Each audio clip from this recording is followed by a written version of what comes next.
Pero aprovecho para hablar algo antes también de la revista. Les cuento alguna cosa. ¿Pasamos el de antes? ¿El anterior? Una vez más. La revista. La sacamos en 2011, como les conté. Entonces, en ese momento, yo, bueno, se lo di a algunas amigas, además de todo lo que se repartió en las escuelas y tal, que tenían hijes.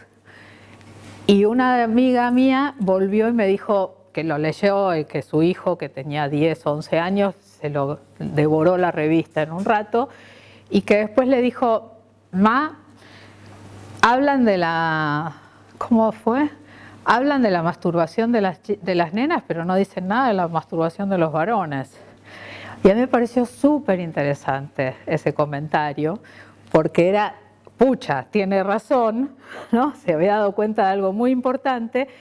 Y dos, que claramente estábamos tan preocupadas por que quedara claro que todo el mundo, que en la pubertad o qué sé yo, cuando sea, en la niñez, en la adolescencia, que la masturbación existe y como que el prejuicio estaba siempre puesto en que las nenas no, que nombramos a las nenas pero dejamos afuera a los varones. Fue terrible. O sea, cuando vino ese niño de 11 años y yo dije, ¡ay, tiene razón!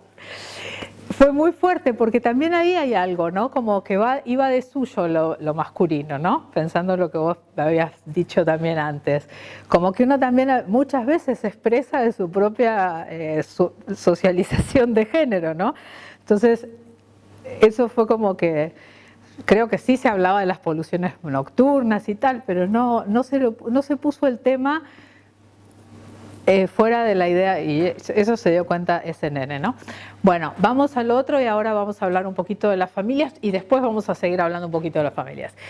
Les quiero comentar un poquito de esta investigación que hicimos que tiene que ver con cuando estábamos formando en estas capacitaciones masivas y algunos de los temas fuertes que salían, ¿no? Esto fue, por lo que vi, ustedes en algún momento tuvieron esto como bibliografía, la educación sexual integral en la Argentina, aprendizaje, no, ¿cómo era? Avances y desafíos de la implementación de la ley, ese que fue una investigación que hicimos con Mónica Goña y con Georgina Binstock, que tiene una encuesta y todo un trabajo cualitativo. ¿Lo han mirado un poquito? Avancemos, pero tuvo una encuesta muy grande. O sea, la técnica cualitativa fue todo un trabajo de sistematización de los talleres de ESI, de capacitaciones masivas, con algunos instrumentos que armamos ad hoc, ¿no? En investigación social hay algunas técnicas que son como las que todos conocemos, ¿no? Una que sepamos todos, no, las entrevistas en profundidad, los grupos focales, que yo uso mucho también y que son muy interesantes, y las encuestas. Pero acá teníamos otras cuestiones, porque teníamos talleres que estaban sucediendo, ¿qué podíamos obtener de ahí? Entonces hicimos crónicas de los talleres, hicimos mucha observación no participante, hicimos muchas diferentes cuestiones, ¿no? Y la encuesta a docentes y directivos para ver qué pasó después de la capacitación, ¿no? Entonces era mirar un poco todo ese proceso de transformación de posiciones, además de aprendizajes, de posiciones, ahora lo pienso así, del posicionamiento docente frente a la ESI antes de la capacitación y después de la capacitación, ¿no? En ese momento no lo pensaba así, no está así escrito, pero es importante eso, más allá de lo que empezaron a entender. Y ahí, sigamos, se hizo en 15 provincias, sigamos, y lo que pasaba era que casi, esto 2014, hicimos 2015, o sea, terminamos antes de Ni Una Menos. La mayoría de los docentes no conocían que existía una ley, lo cual no es muy sorprendente porque casi nadie sabía mucho que existía una ley en esa época, pero lo que les quiero decir es lo importante que fue la capacitación. Digamos, estamos en la prehistoria, aunque ya la ley existía hacía 8 años, pero empezar a que solamente para que se conozca que existe una ley, que existe un programa, qué pasa con los materiales, ya era un montón. No asociaban la educación sexual integral con una política obligatoria, era si quiero lo doy, si no quiero no lo doy, ¿no? Discrecional total. Y estaban todas estas resistencias, y acá voy a lo que me decía Lucas. Uno venía de antemano con esa idea de las resistencias tienen que ver con lo que hoy llamaríamos con mis hijos no te metas, ¿no? En ese momento todavía no existía ese concepto, ese hashtag que nació en 2016 en Lima, en Perú. Y se popularizó demasiado. Pero sí había, no era solamente resistencias de tipo moral, digámosle, ¿no? No, esto está mal, la ESI está mal, yo no puedo enseñar. Había otras resistencias que también era importante conocerlas, y ahí nos dimos cuenta en los talleres, en la investigación que hicimos, mejor dicho, había una preocupación sistemática por el tiempo que le tenían que dedicar a la ESI. Como si están antes de incorporarse a la mirada de la ESI, la idea es, con todo lo que yo tengo que dar, encima tengo que dar esto, o sea, obvio que es más fácil llamar a la médica, ¿no? O que venga Johnson & Johnson, o a la feminista o a la trans, ¿no? Los llamo, listo, hacemos la jornada, listo, qué sé yo, se van y yo sigo con mi programa, ¿no? Eso es un poco lo que muchas veces las escuelas siguen haciendo. Cambiamos los sujetos que vamos, pero sigue siendo así.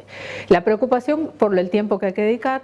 El tema de no sentirse suficientemente preparadas era un tema muy importante y que sigue estando. Y yo creería que esto es una de las preocupaciones más legítimas.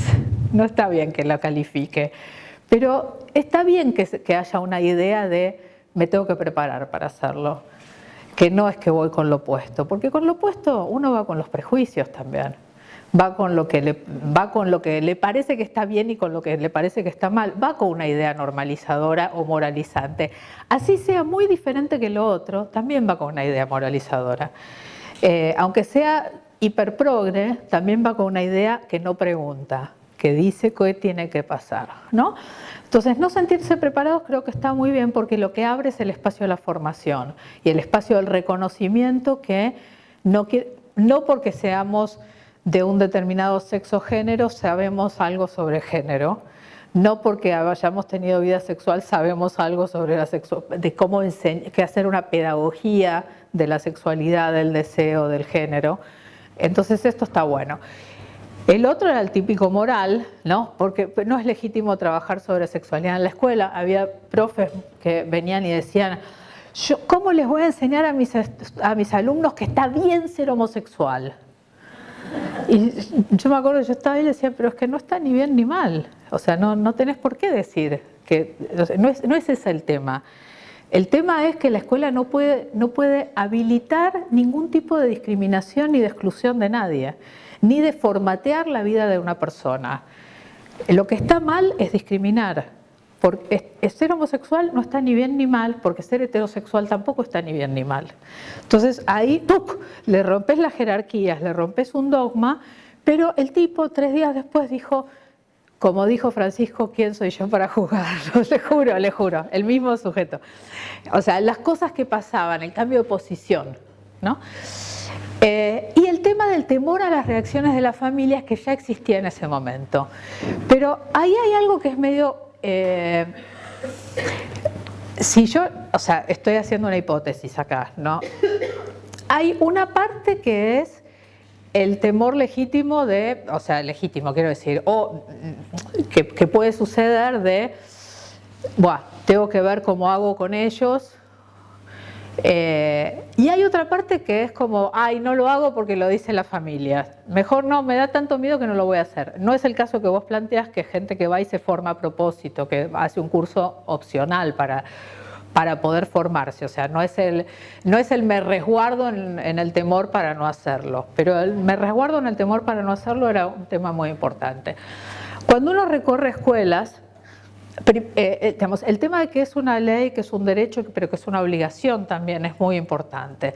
Ahora, también es cierto que si uno está en el lugar de docente o de gestión educativa, si sos la directora, por decir algo, sacar rajando a las familias diciéndole es una ley, es obligatoria, la tengo que hacer, no sé si es una muy buena política tampoco, ¿no? Lo que me decían algunas escuelas de estas que visitamos en 5 provincias y que efectivamente están haciendo ESI, es la ley lo que hizo fue permitirnos pasar de las reuniones con familias para pedir permiso, digamos, aunque no fuera dicho así, a las reuniones con familias para informar y conversar. O sea, lo que cambió es la posición de la escuela frente a, no es que yo les tenga que pedir permiso, pero está bueno compartir con ustedes qué es lo que vamos a dar. Justamente para sacar esos temores. Porque las familias muchas veces pueden ir a criticar, porque también tienen una cantidad de temores y una cantidad que bueno, es lo que les pasa. Entonces, otra vez, no está ni bien ni mal, es lo que les pasa a algunos. A veces, cuando esta investigación la hicimos, el campo lo hicimos en el 2017, o sea, antes del debate de la IBE. O sea, yo estoy diciendo mucho los años porque lo que ha cambiado, digamos, el discurso político en Argentina en los últimos 4 años es tan enorme que antes de Ni Una Menos, después de Ni Una Menos ya es un abismo. Antes de la discusión IBE, después de la discusión IBE es otro abismo, porque empezaron a circular muchas otras ideas que antes no estaban hechas tan públicas, ¿no?